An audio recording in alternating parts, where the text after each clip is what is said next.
삼성전자와 삼성전자 우선주 주주분들 반갑습니다. 김로중입니다. 현재 시각 5월 12일 화요일 새벽을 지나가고 있는 상황인데요. 차트를 확인해 보면 어제 기어코 종가 28만 5,500원을 만들어주면서 양봉으로 장이 마감되었습니다.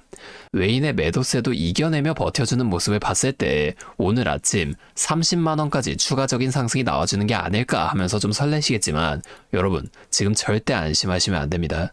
제가 이 내용을 빠르게 풀어드릴 테니까 영상 잠시만 집중해주세요. 자, 먼저 수급부터 확인해 보겠습니다. 보면 이 모건 스탠리 창구에서 어제 176만 주의 매도가 쏟아졌는데요. 평단가 28만 5천원으로만 계산해도 무려 5천억 원이 넘는 거금을 하루 만에 다 던져버렸다는 겁니다. 외인이 28만 원이 넘는 이 고가에서 5천억 원어치의 현금을 챙겼다는 건 한편으로는 가격이 비싸다는 뜻이고 반대로는 본격적인 상승을 만들어내기 전 마지막으로 이 개인 투자자분들의 공포를 유도하는 함정일 가능성도 있다는 거예요. 자, 여기서 프로그램 매매도 한번 살펴보게 되면 제가 좀 크게 보여드릴게요. 장 초반부터 큰 매도 물량이 이렇게 나와주면서 단 한 번도 플러스로 전환하지 못하고 이렇게 우하향 곡선을 그린 거 보이시죠? 쭉 올라가서 장 마감의 순매수 금액을 봐도 마이너스 1.9조가 찍혀 있습니다. 2조에 가까운 매도가 나왔다는 거예요. 물론 차트는 양봉으로 마감하며 3.25% 상승으로 마감이 되었지만 프로그램에서만 지금 이렇게 2조 가까운 큰 금액의 매도가 나왔기 때문에 현재 이 상황이 좋다고만 볼 수는 없다는 거예요. 자, 이 외인과 프로그램은 어제 왜 던졌을까요? 자, 어젯밤에 나온 뉴스를 좀 보여드리게 되면 삼성전자 노사가 어제 오전 10시부터 저녁 7시가 넘도록 무려 10시간 동안 마라톤 협상을 벌였지만 결국엔 합의점을 찾지 못했다는 뉴스가 나왔었습니다. 사측은 영업이익의 10% 성과급 재원을 제안했고 노조에서는 15%와 상한 폐지를 요구하며 팽팽하게 맞섰죠. 중앙노동위원회가 오늘 조정안을 내놓겠다고 말은 했지만 만약 여기서까지 결렬이 되게 된다면 21일부터 총 18일간의 파업이 진행이 됩니다. 자, JP모건은 이미 이로 인해 최대 43조 원의 손실이 날 수 있다고까지 경고한 상태예요. 자, 모건 스탠리가 어제 5천억, 프로그램이 2조 원, 합쳐서 2.5조 원의 매도가 나온 건데 이게 왜 나왔는지 이제 아시겠나요? 이들은 기술력이 아니라 장중에도 지속된 이 마라톤 협상에 질려 매도를 이어갔다는 겁니다. 다시 차트로 좀 돌아가 볼게요. 자, 우리 삼성전자 차트를 보면 어제 갭 상승 이후 마감도 양봉으로 마감되면서 좋은 모습을 나타낸 것처럼 보이지만 저 밑에 있는 이 분홍색 선 있죠? 5일 이평선과의 이격은 무려 6%가 넘게 벌어졌습니다. 여러분, 주식에는 중력이 있어요.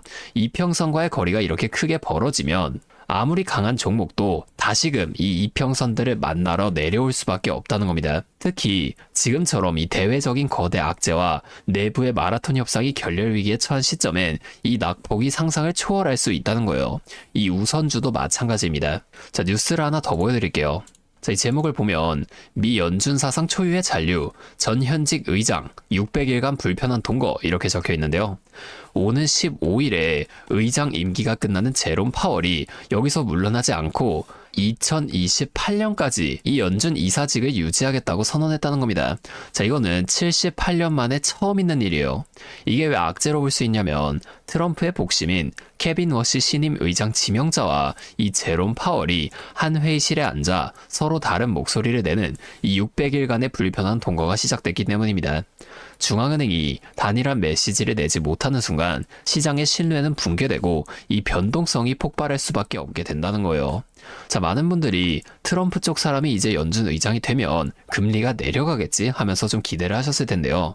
하지만 이게 많이 어렵습니다. 현재 높은 재정 적자와 관세 정책 때문에 물가의 상승 압력은 여전한데 여기에 지금 이 파월까지 남아서 사사건건 제동을 건다? 이건 우리가 기대했던 금리 인하로 인한 랠리가 완전히 소멸될 수 있다는 뜻입니다. 자, 우리 삼성전자 같은 고성장 반도체주는 이 금리에 굉장히 예민한 종목이라고 볼 수가 있는데요. 정책 불확실성이 나타나는 순간 삼성전자의 힘도 함께 빠지게 된다는 거예요. 자, 진짜 고수들은 어제 주가를 양봉으로 유지시킨 이 자금의 성격을 의심하고 있습니다. 연준의 내부 권력 충돌이 본격화되기 전 고점에서 물량을 떠넘기기 위한 의도된 전략의 가능성이 굉장히 높기 때문이에요. 그렇기 때문에 우리가 지금과 같은 상황에서는 무조건적인 매수보다는 일부 분할 매도에 관한 관점으로 접근하는 게 현명한데요. 현금을 챙겨 두셨다가 연준 의장 교체로 인한 눌림목 이후에 다시금 잡아나가는 게 안전하다는 겁니다. 자, 그러면 우리가 도대체 어느 가격대에서 대응을 이어가야 할까요? 이건 우리가 아까 잠깐 살펴봤듯이 실시간으로 이 프로그램 매매나 외인 창구의 움직임을 확인하면서 잡아 나가셔야만 합니다. 하지만 여러분이 본업도 있으시고 그걸 하시면서 이 찰나의 수급 타이밍까지 잡아내는 거 사실상 너무 어려울 수밖에 없어요. 굉장히 막막하실 텐데, 자, 그래서 위에 번호를 하나 준비해 왔습니다. 010-5791-5362. 제 번호로 삼성전자니까 삼성 이렇게 앞에 두 글자만 적어서 문자를 보내주세요. 제가 아무나 다 도와드리겠다는 게 아닙니다. 적어도 내 소중한 돈을 지키겠다는 의지가 있는 분들만 연락처를 따로 저장해 두고 여러분의 평단가에 맞춰 오늘 오전장부터 나타날 이 큰 주가 변동성 속에서 세력이 움직이는 진짜 타이밍을 한 분도 빠짐없이 공유해 드릴 거라는 거예요. 자, 이렇게 하면 아무래도 이 라이브 방송보다 훨씬 더 빠르고 여러분들이 만약 다른 일을 하고 계시더라도 놓치지 않고 대응하실 수가 있겠죠? 이제는 또 제 방송 놓치시고 뒤늦게 찾아오시는 일이 없었으면 좋겠습니다. 자, 제가 이렇게 여러분들에게 알려드리는 만큼 여러분이 딱 하나만 해주실 게 있는데요.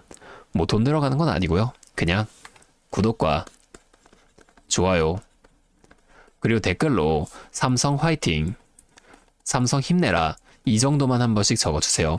그러면 제가 이 댓글 내용들을 확인하고 앞으로도 더 많은 주주분들 이렇게 계속 도와드리면서 힘내서 이 영상들을 더 많이 만들 수 있으니까 꼭 한 번씩만 부탁드리겠습니다. 자, 또 근데 이러면 오늘 제 방송을 처음 보시는 분들 중에서 너가 그렇게나 잘하면 혼자 하지 왜 굳이 이렇게 다른 사람들 알려주려고 하냐 이런 말씀하시는 분들이 계세요. 맞죠? 뭐 저 혼자 해도 되긴 합니다. 그런데 우리 기존 구독자분들은 이미 다 알고 계시겠지만 저도 예전에 코로나가 막 시작했을 때 있죠? 자, 이때 주식하셨던 분들은 아실 텐데 초반에 주가가 정말 크게 하락하면서 저도 이때 당시 큰 돈을 잃어본 경험이 있습니다. 그때는 뭐 이런 유튜브 채널 없었고요. 저 혼자서 책을 보면서 투자를 이어갔었어요. 그래서 계좌를 회복하는 과정이 정말 힘들었습니다. 자, 우리 코로나 때 있죠? 이때는 어떤 주식들이 먼저 올라갔었나요? 처음에는 백신, 치료제 뭐 이런 거 개발한다고 바이오주 있죠? 여기에 수많은 사람들이 몰리면서 바이오주가 먼저 급등을 만들어 줬었는데요. 그런데 오히려 저는 이때 남들이 좀 관심을 안 가지던 택배나 제지 있죠? 자, 이런 곳에 훨씬 더 많이 투자했습니다. 왜냐면 코로나가 터지니까 사람들이 집에만 머물잖아요. 자연스럽게 이 배달과 택배가 늘어날 수밖에 없는 상황이니까 택배는 당연히 올라가 주는 거고 택배를 포장하는 제지 회사도 이때 함께 급등을 만들어 줬다는 겁니다. 저는 이때 당시에 이것들로 계좌를 좀 빠르게 회복해냈었는데요. 근데 왜 아까 전에 좀 힘들었다고 말씀을 드린 거냐면 이 종목들을 찾는 과정이 정말 어려웠다는 겁니다. 택배, 제지가 오른다는 걸 알아도 이게 종목들마다 전부 다 등락폭이 다를 수밖에 없잖아요. 자, 그래서 꼭 이 기업에 대한 분석과 기업 가치를 판단하고 진입하셔야만 한다. 항상 여러분들에게 말씀을 드리는 거예요. 자, 제가 그때의 경험을 바탕으로 지금도 혼자서 힘들게 주식하시는 분들 계시는 걸 다 아니까 이 라이브 영상으로나마 여러분들을 도와드리려고 하는 겁니다. 여러분, 혼자 하지 마세요. 우리가 이 주식을 할 때 듣고 보면서 배울 선생님. 자, 이것도 물론 중요하지만 이것과 동시에 파트너 있죠? 함께 수익을 벌고 기뻐할 수 있는 이 파트너도 정말 중요해요. 혼자 하면 굉장히 외롭습니다. 심지어 여러분의 이 잘못된 판단을 정죄해줄 사람이 없기 때문에 여러분이 손해를 볼 확률도 굉장히 커진단 말이에요. 자, 제가 여러분들께 이 선생님도 되어드리고 파트너 또한 되어드리도록 하겠습니다. 제가 꼭 도움을 드릴 테니까 우리 한번 함께 해보자고요. 다시 한 번만 말씀을 좀 드릴게요.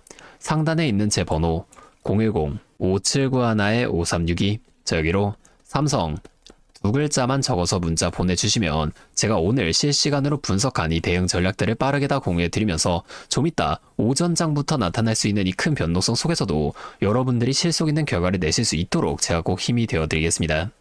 아, 그리고 제가 우리 구독자분들 위해서도 특별한 선물 하나 준비했는데요.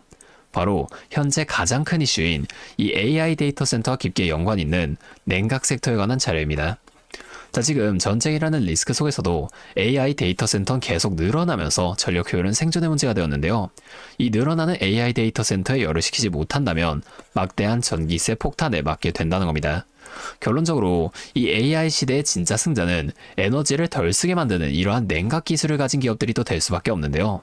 제가 오늘은 이 수많은 기업들 중에서도 최근 실적과 기술력이 뒷받침되고 있는 핵심 기업들을 분석한 자료들을 좀 정리해 왔으니까 당장에 조금 시드가 적다고 하시더라도 이 내용만큼은 꼭 미리 알아두셔서 앞으로 다가올 AI 시대를 공부하고 준비해 놓으시면 좋을 것 같습니다. 여러분, 액침 냉각이라고 들어보셨나요? 모르시는 분들도 계실 테니 설명을 드리자면 지금 전 세계적으로 AI가 발전하면서 이 데이터 센터 또한 기하급수적으로 늘어나고 있는데요. 자, 이제는 이 AI 반도체들이 뿜어내는 엄청난 열을 기존처럼 공기순환으로 냉각하는 공랭식으로는 도저히 열을 식힐 수가 없는 단계까지 도달했습니다. 자, 그렇게 데이터 센터 냉각을 위해 바다에도 빠뜨려보고 심지어 평균 온도가 영하 270도까지 내려가는 우주에까지 데이터 센터를 쏘아 올려 냉각하자는 충격적인 소식도 나왔었죠. 하지만 이걸 쏘아 올리는 천문학적인 비용은 둘째치고 우주에 있는 데이터 센터에 문제가 생기면 이걸 유지보수하는 것도 사실상 불가능하며 방사선이나 우주 쓰레기 위험 등 당장에 해결해야 할 과제가 너무나도 많습니다.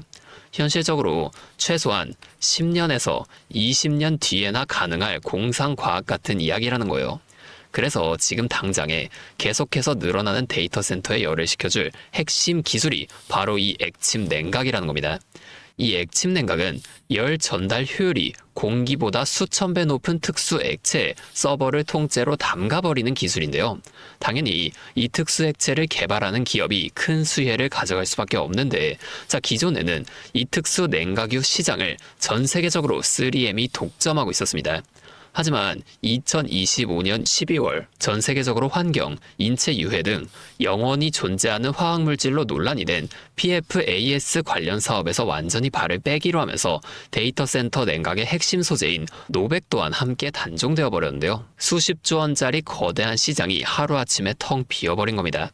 그렇게 현재 노백 단종으로 전 세계 냉각 업계에서도 차세대 절연 냉매 확보를 최우선 과제로 삼으며 발빠르게 움직이고 있는데요. 자, 그런데 이 대체 냉각유가 개발된다고 해서 서버를 이 용액에 담가놓기만 한다면 알아서 열이 식을까요?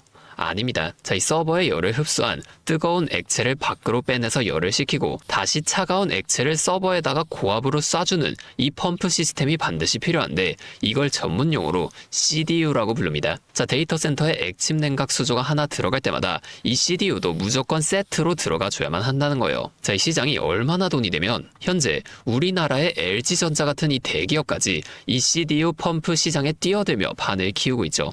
자, 그러면 우리가 지금 이 LG전자를 사면 되는 걸까요? 아닙니다. 자, LG전자 좋죠. 장기적으로 봤을 땐 엄청난 성장 가능성이 있는 좋은 기업입니다. 하지만 LG전자는 가전과 전장 사업도 같이 하고 있기 때문에 주가가 너무나도 무거운데요. 자, 이 데이터 센터로 인한 냉각 호재 하나가 터진다고 주가가 2배에서 3배 막 이렇게 올라가지 않는다는 겁니다. 우리가 20%에서 30% 정도의 수익만 먹자고 이 주식하고 있는 거 아니잖아요. 자, 그래서 제가 오늘 준비해온 이 히든 종목은 현재 LG전자 같은 대기업들이 뛰어들기 전부터 초정밀 냉각 장비를 개발한, 즉 CDU 한우물만 파면서 십수년간 기술을 연구해온 국내 강소기업입니다.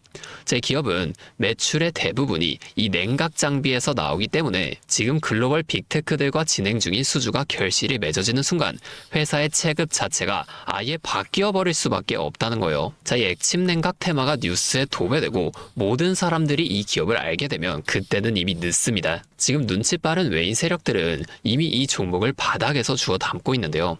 자, 이 종목은 제가 유튜브 영상에서 대놓고 공개해버리면 수급이 꼬일 수 있기 때문에 지금까지 영상을 보신 분들께만 이렇게 제가 따로 알려드릴 겁니다. 지금 상단에 보이시는 번호 010-5791-5362 제 번호로 히든 2글자 문자 보내주시면 되는데요. 그러면 제가 빠르게 이 문자를 확인하고 이 종목에 대한 자료와 앞으로의 대응 시점까지 바로 공유해 드리도록 하겠습니다.